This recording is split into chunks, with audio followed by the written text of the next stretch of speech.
আসন্ন জাতীয় সংসদ নির্বাচনকে সামনে রেখে জমজমাট হয়ে উঠেছে দিনাজপুরের রাজনীতির মাঠ।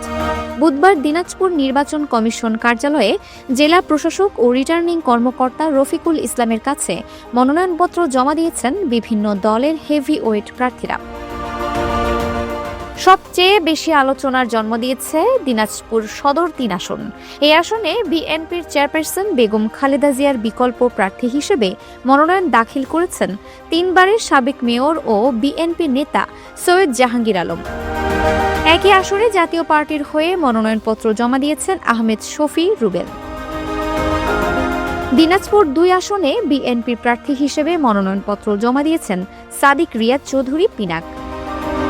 অন্যদিকে এই আসনে জাতীয় পার্টির প্রার্থী হিসেবে জুলফিকার হোসেন এবং জাতীয় পার্টি থেকে সুধীর চন্দ্র শীল তাদের মনোনয়নপত্র দাখিল করেছেন।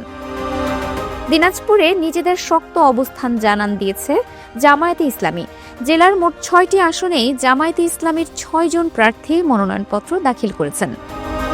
এছাড়া ইসলামী ঐক্য জোট ও এনসিপির কয়েকজন প্রার্থীও এদিন তাদের মনোনয়নপত্র জমা দেন।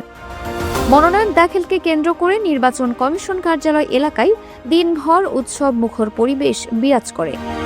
যে কোনো অপ্রীতিকর পরিস্থিতি এড়াতে আইনশৃঙ্খলা রক্ষাকারী বাহিনী সতর্ক অবস্থানে ছিল। Multimedia desk, Dinajpur TV.